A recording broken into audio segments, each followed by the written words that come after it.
Hi, I'm Freya from Legendary Listens. Do you want to speak with an American English accent? Let's talk about it. Have you ever wanted to sound just like Tom Cruise or Ellen DeGeneres or me? Well, the only thing that I have in common with Tom Cruise and Ellen DeGeneres is that we speak with a standard American accent. Today, you're going to learn what makes the standard American accent different from other English accents and how you can start to speak like an American yourself to help you never forget what you're going to learn today. In today's lesson, you'll see three of my most popular American English videos that I made many years ago, but they are revived for you today. The first 20 minutes will be an American English speaking practice, where you can practice pronunciation and speaking out loud, like an American. And the final 10 minutes of this lesson will be some bonus idioms that only Americans use, and you can too. All right, let's get started. Have you ever been watching an American movie and thought, oh, it would be great if I could sound like Tom Cruise? Or maybe you've watched one of my videos already and thought, I would love to sound like Freya. Well, today I'm going to give you some tips to help you make your pronunciation sound more like an American. And by American, I mean the United States of America. There are a couple of things that we need to talk about first, though. What in the world is an American accent? Because a lot of people in the US have different styles of speaking. Here, I'm going to be explaining how to sound like the most general American accent, which is that of news reporters or Hollywood. When you think about Tom Cruise, this is the accent that I'm talking about. I'm not talking about a New York accent, a Southern accent, a California accent. I'm talking about standard American English. Of course, if you want to sound more American, you need to use American expressions instead of British or Australian expressions.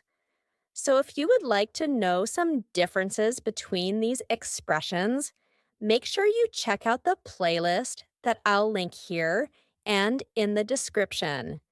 And finally, the best way to improve your pronunciation to sound more American, or if you want to sound more British or Australian, is to shadow. And this means you're imitating word for word everything that that person is saying.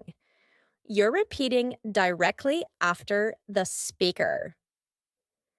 I have a couple of videos where I explain the shadowing technique, so be sure to click there or in the description to check out those videos. But it's also great to be able to break down the sounds of a language. And that's what I'm going to do today is talk about four important concepts that you need to include in your speaking if you want to sound more American. Are you ready? The first way that you can sound more American is to change your T sounds to D sounds when they're between two vowels. Let's listen to a sentence that uses a lot of these. Adam, in New York City, he wore an exciting sweater because that always made him satisfied. Freya, city, exciting. Sweater. Here, we have a T between two vowel sounds like I mentioned, and it's changing to a D. It's not a T-a sound, it is D dash. This also happens between words. So you heard that always, that always. This isn't always done, but it's often done when native speakers are talking quickly. We link together words by making the final T change into a D. That, always. Oh, so this can be used in a lot of different situations. A couple of years ago, I had a British friend who I always teased because whenever I asked him to speak in an American accent, the only thing he would say is water bottle, water bottle, water bottle, again and again and again. And it was so funny because it really is the perfect example of an American accent. It uses the T changing to a D, water bottle, and it also uses one more concept that we're going to talk about a little bit later in this video. So now I want to give you a chance to practice this pronunciation, T changing to a D. We're going to listen to that clip one more time of that sample sentence, and then there's going to be a pause. I want you to read that sentence and try to imitate. Try to shadow that pronunciation. Are you ready to use your speaking muscles? Let's do it. Adam. In New York City, he wore an exciting sweater because that always made him satisfied. Freya. The second way to sound more American when you speak is to use the colored R. What in the world is that? Well, it's in the middle of the word. When there is an R plus a consonant is any letter that's not A, E, I, O, U. So it might be R, S, R, D. Any word that has an R plus a consonant, it's going to sound like er. Let's listen to a sample sentence that uses this a lot. Adam, the first word that you learned is the one you heard the most. Freya, did you notice something in this sentence? There are a lot of different vowel sounds that change to sound like one sound. In the word first, there is an I. In the word word, there is an O. In the word heard and learned, there's EA. But they all sound like ER. This is the colored R, and it's really typical in American English. Heard. Let's listen to that clip again. And the same as before, I want you to try to imitate and shadow that pronunciation style. Test your pronunciation muscles. Try to sound like an angry dog. First word learned. It sounds a little crazy when you're practicing, but of course, when you're speaking with other people, you can tone it down. But it's good to exaggerate when you're practicing pronunciation because you're getting your muscles prepared. And then when they're already ready to use those sounds, it will feel more natural. Your muscles will know where to go, and then you can kind of tone it down and not sound so crazy when you're speaking with other people. So, when you're practicing, don't worry about exaggerating.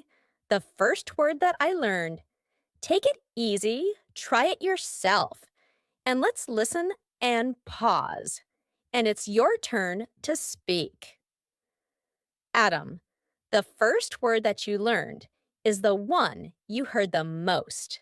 Freya, my next tip for sounding American is to include an ER at the end of your words.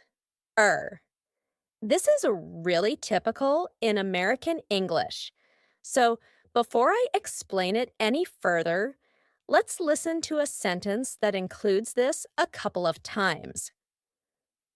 Adam, in the letter he wrote, remember to water the flowers. Freya, when my British friend was saying water bottle, this was the second American sound that he was using. the ER at the end of the word water. Don't forget to water the flowers. Remember to water the flowers. And this is going to really test your R pronunciation. We used it in the previous tip, and now we're using it R again. You really need to make sure your R's are strong and powerful. Remember to water the flowers. All right, let's listen to that clip one more time. And then we're going to pause, and I want you to say it out loud. Adam, in the letter he wrote, remember to water the flowers. Freya, my fourth and final tip is a specific contrast with British English. It is the ending ARY. Again, we're talking about R because R is essential in English and it's essential in a lot of different languages. I think oftentimes the R is the most challenging sound in other languages because it's so integral. Well, in this case, ARY at the end of words is going to indicate that in American English, we're going to pronounce the full word library, secretary, military. Do you hear that ending? Ari, Ari, Ari, library. Whew, we're going to say the full word. Let's listen to a quick sentence that uses a couple of these examples. Adam, at the library, the secretary read a book about the military. Freya, in American English, you're going to pronounce each of the final letters ARY, military. In British English, they often cut out the A, so instead of military, it would be military, military. That A is just gone. But in American English, each of those letters are pronounced. Military, Ari. So let's listen to this clip one more time. And then I want to pause and let you have a chance to repeat the sentence yourself. Adam, at the library, the secretary read a book about the military. Freya, so how did you do with these American English pronunciation sentences? Did you challenge your pronunciation? Do you think that you can sound more American after watching this video? I hope that these tips are useful to you, and let me know in the comments below. Are there any other words that you can use to sound more American using these 4 tips? Let me know, and I hope that you enjoyed this lesson. I'll see you the next time. Have you ever wondered, is the American accent really different from the British accent? The answer is, oh yes, definitely. Last year, I made this video that has now over 1.5 million views. It's called 4 Secrets to the American English Accent. And in this video, we talked about the 4 essential elements of the American English accent. But today, I think it's time to go beyond those basics and dig a little deeper. Are you ready? We're going to be practicing 4 more secrets to the American English accent. And after each section, I want you to try to imitate and shadow exactly with my voice. That means that you need to practice, and it's a great way to improve your pronunciation. Let's get started. The first secret to an American English accent is the stopped T. This is super common. It's when there is a T at the end of a word, but we don't exactly say it. Let me give you a quick example. How about the word right? Did you hear right? Nope. Instead, when I said that final T, my tongue was stopped at the top of my mouth. That's why we call it a stopped T. Right. Right. Let's look at a sample sentence. I thought he wouldn't appreciate the plant. There's a lot of words here that end in T or have a T close to the end.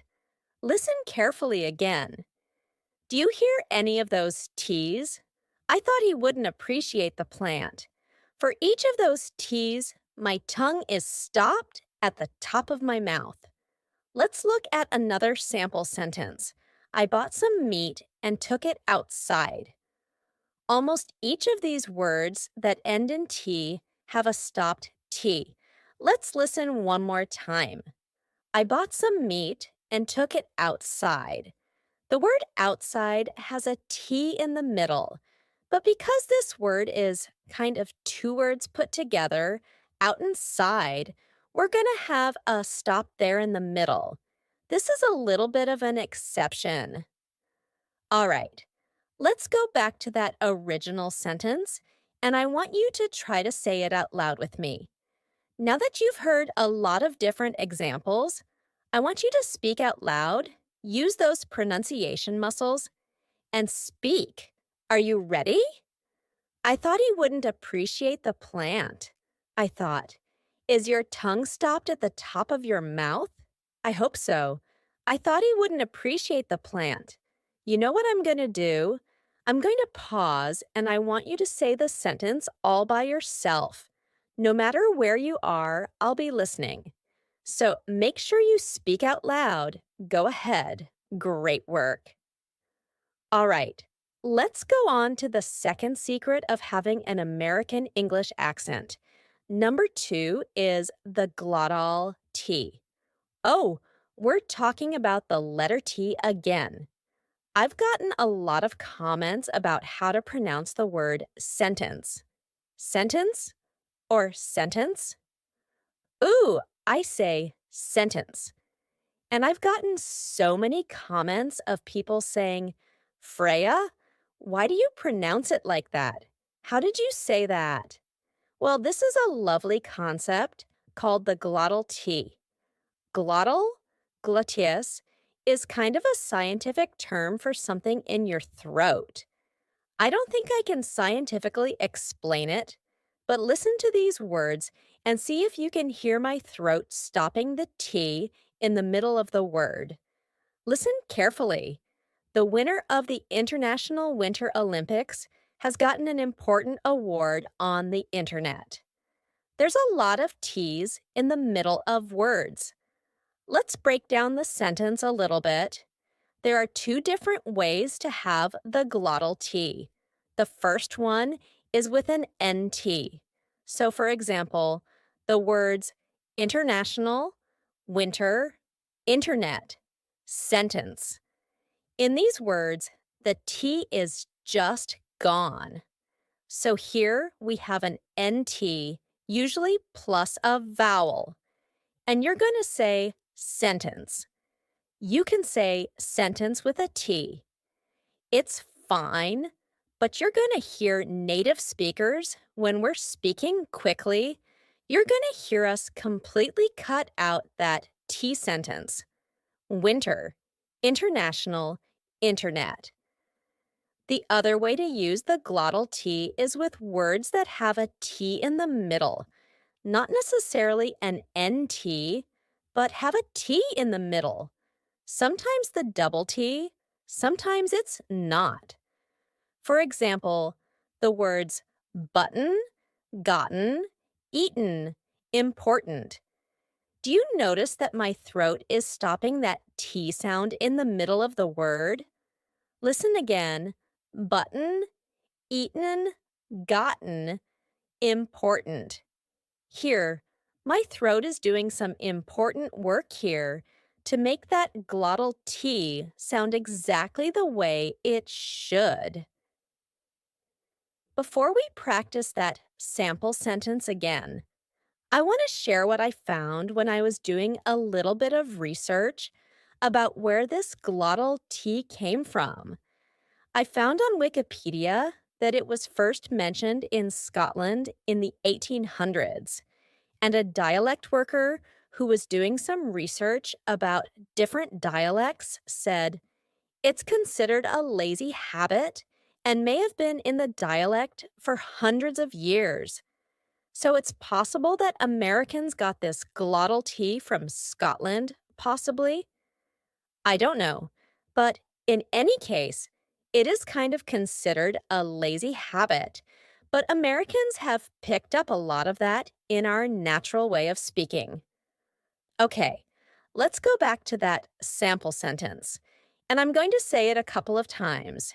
Please say it with me because I'm going to pause and you're going to have to say it all by yourself. So let's practice together. The winner of the International Winter Olympics has gotten an important award on the internet. Let's say it one more time. The winner of the International Winter Olympics has gotten an important award on the internet. Okay, I'm going to pause and I want you to try to say this glottal T all by yourself. Go ahead. Great work. All right, let's go on to the third secret of having an American English accent. Number 3, contractions with will. There are two ways to pronounce contractions with will. There is a clear way, and then there's a relaxed way. Let's look at a quick example. Let's take the words you will. If we want to make a contraction with this, we could say Y-O-U apostrophe L-L. How can we pronounce this? Well, you could say it in a clear way. You'll. Do you hear the full word? You'll. Yeah. I'm saying you and then L dash. Just the L dash L at the end.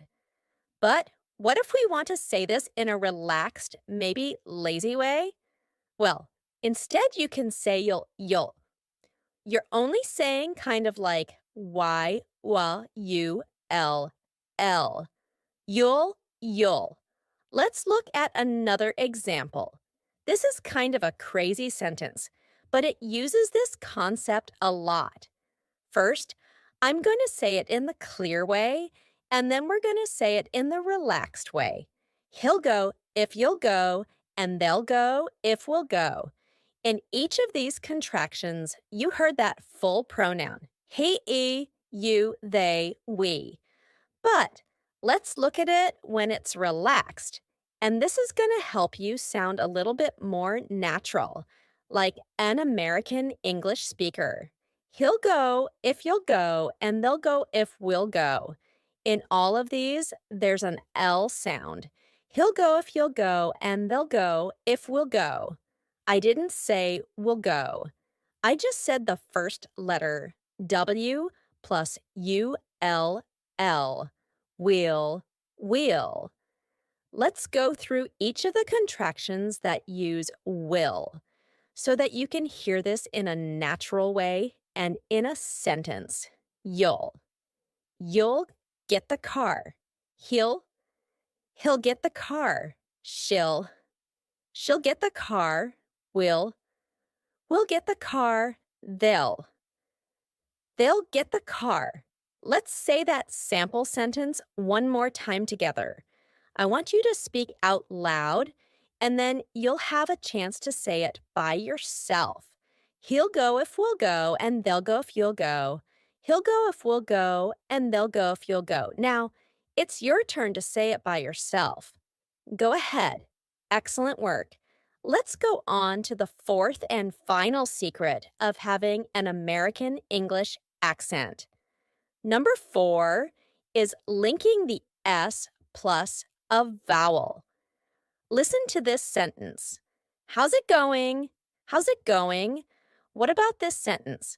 There are cars in the sun. There are cars in the sun. Both of these sentences have an S and then a vowel. What happens here? In each of these words, the S becomes a Z. How's it going? There are cars in the sun. Common words that we use this with are it, how's it going? And also in, there are cars in the sun. That's probably the most common ways that you're going to see this. So let's take a look at a couple of sentences. He's in the office. He's in the office. He's in the office. She goes in the theater. She goes in the theater. When he complains, it gets on my nerves. When he complains, it gets on my nerves. Do you see how when we link here, it helps you to speak a little more quickly? And when you link it together with a Z, it sounds so natural. Don't go to the cliffs. It's too adamderous.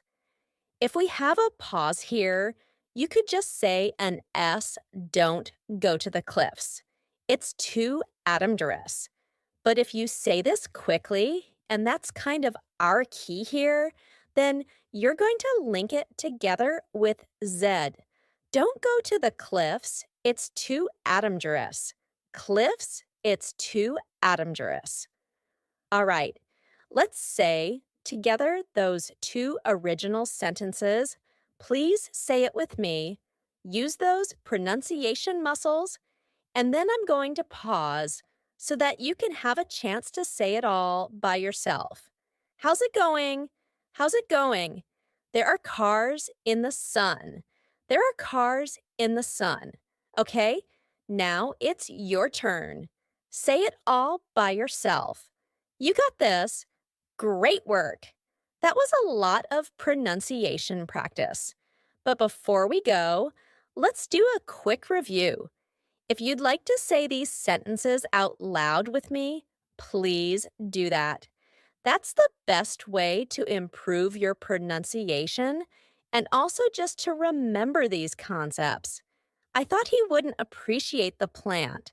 The winner of the International Winter Olympics has gotten an important award on the internet. He'll go if we'll go, and they'll go if you'll go. How's it going? There are cars in the sun. And now I have a question for you. In the comments, let me know what is something that's really important to you. I want you to use this word important because in the middle we have that glottal T, import. And then at the end we have a stopped T. Important. There's no T that we actually speak at the end. So if you can say your sample sentence that you write in the comments out loud, that will be beautiful practice. You can read each other's sentences as well to see what kind of things are important to people all around the world. You might be wondering, what in the world is an American idiom? Well, these idioms might be understood by people in the UK, but they're most often used by Americans. And if you said one of these to someone from the US, they would instantly understand what you meant, and they wouldn't feel weird at all, like you were using an expression that they hadn't heard very often. For each of these idioms, I'm going to tell you a little story, and I want you to guess what you think the idiom means based on the context. So, for our first idiom, I want to tell you a quick story about last week. One of my friends who has a small baby, we were going to get together, and in the morning, when we were about to get together, she called me and said, "Hey, Freya, I'm sorry. I've got to take a rain check because my baby is not feeling too well. So I want to just relax at home and maybe we can get together next week." What do you think this idiom, take a rain check, means? Take a rain check. Think about it for a moment. In this context, we were going to get together, but we needed to change some plans because her baby wasn't feeling well. That's exactly what this idiom means. Change your plans. We need to delay or just push back our plans because something happened. Maybe you just are feeling tired or you're feeling sick. So you need to change your plans. You could say, I need to take a rain check, or let's take a rain check and do our event next week. Let's take a rain check. It's easy to remember this expression if you can remember the base word rain. Let's imagine you're trying to have some kind of event outside. Maybe you're trying to get married outside, like I was, and it rains like it was on my wedding. Well, you can't have the event outside. You have to go inside. So you need to change your plans because of the weather. So, this is kind of the origin of the expression, but we can use it in any situation where you're changing plans. The second American idiom is to shoot the breeze. Let me tell you a quick story so you can guess the meaning. In a couple of days, I'm getting together with a childhood friend who I haven't seen for a while. And when I told my husband that I was going to get together with her, he said, "What are you going to do? You haven't seen her for a long time." And I said, I don't know. Shoot the breeze. Just sit together. We'll figure out something. What do you think from this quick story that shoot the breeze means? Well, we can imagine the word breeze means a small wind. We can imagine a breeze coming out of your mouth when you're talking. So, shooting the breeze means just to chit chat together, to talk about daily life, nothing too deep or important, just to chat. So I said, I'm going to just shoot the breeze with her. I'm not going to take a gun and shoot the wind. That would be a pretty crazy activity together. But instead, we just talked. So there was wind coming out of our mouths, breeze. And this means we didn't really talk about anything serious or substantial, just chit chat, just chatted. The third American idiom is to plead the fifth. Let me tell you a quick story so you can guess what it means. Let's imagine that your friend comes over to your house and he says, "Oh man, I just went on a date with Sarah yesterday. It was so great." And then you say, "Oh, did you kiss her?" And he might say, "I plead the fifth." What does this mean? Why did he say, "I plead the fifth"? Well, the word plead means I beg, please, please, I'm begging. And the fifth? What in the world is the fifth? Why not the fourth? The 10th? Why is there a number here? Well, this is referencing the Constitution of the United States. In the Constitution, the Fifth Amendment says you don't need to say anything that is going to incriminate you in court.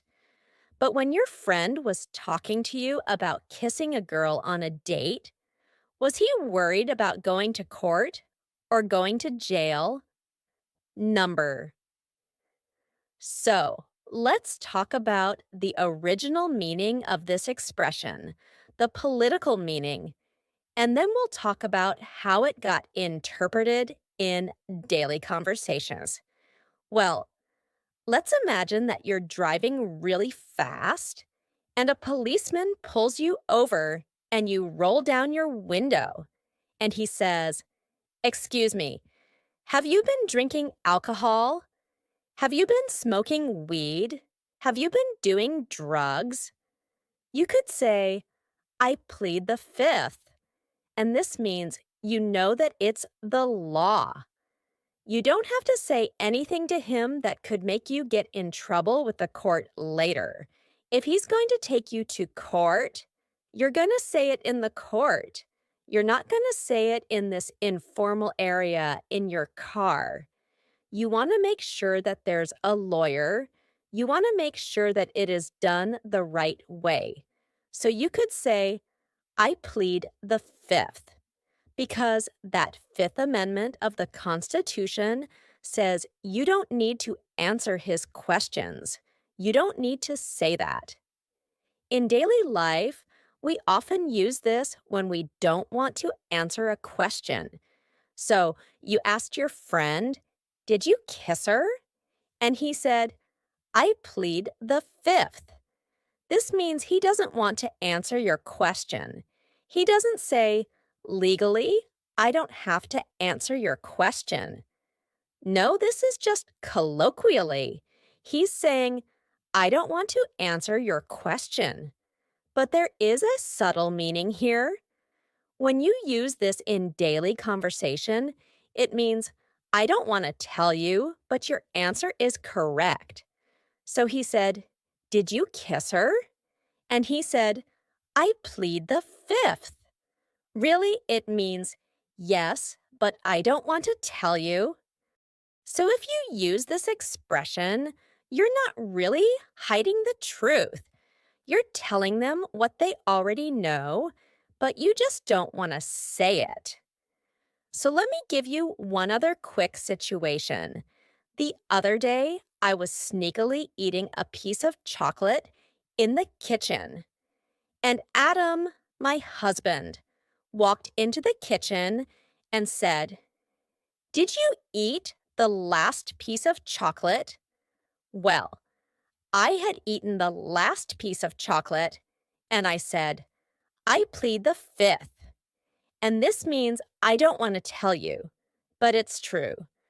I did eat the last piece of chocolate. So even though I didn't say I ate the last piece, yes, you are correct. It is implied when you use this expression. If you use it with a police officer, he's going to be suspicious because you're not answering his question. But this is the legal situation, so it's okay to use it. It doesn't mean, "Yes, I was drinking alcohol. Yes, I was smoking. Yes, I was doing drugs." No, it doesn't imply that in the legal situation, but in the colloquial situation, it does. It implies, "Yes, I did that thing that you're accusing me of, but I don't want to say it." The fourth American idiom is to give props to someone. Let me tell you a quick story. Let's imagine that you want to study abroad in the US and you'd like to get your master's degree at Harvard. Well, your goal is to get your master's degree, but you think, why not? I'm going to try to apply to Harvard because they have a great reputation. So you try to get into Harvard and you don't make it. Then your friend asks you, "Hey, how did it go? Did you get a reply? Did you make it into Harvard?" And you probably say, "No, I didn't make it." They would say to you, "Well, I give you props for trying." What does this mean? I give you props for trying. This expression, props, means proper respect, but it's just been shortened over time. And if you ask most Americans, "What does props mean?" they probably wouldn't be able to tell you. I just looked it up online because I was curious. But we can imagine from this full expression, I'm giving you my proper respect for trying to get into Harvard. Even though you didn't make it, you tried hard. I give you my respect. Well, we can shorten this expression to say, I give you props for trying to get into Harvard. I give you props for something that you did. So when you want to show that someone didn't succeed, but you still are respecting them because they tried, this is a great expression to use. And you know what? You can even give yourself props. So let's imagine that you see a lost foreign traveler in your city and you want to try to speak English with them, but you feel a little nervous, but you do it anyway. You go to them, They ask you some questions. You didn't understand everything, but you tried your best. You could say, well, I give myself props for trying. I give myself props for approaching them and trying to speak English. You did it. Maybe it wasn't perfect, but you tried. So you can use this as encouragement for yourself. So now it's your turn. I want to know, have you ever needed to plead the fifth? Did you ever need to take a rain check or maybe give props to someone? Who do you like to shoot the breeze with? Let me know in the comments below. Try to use these expressions and expand your vocabulary. Congratulations on practicing your American English pronunciation and vocabulary. Don't forget to subscribe to my YouTube channel for a free English lesson every day. Bye.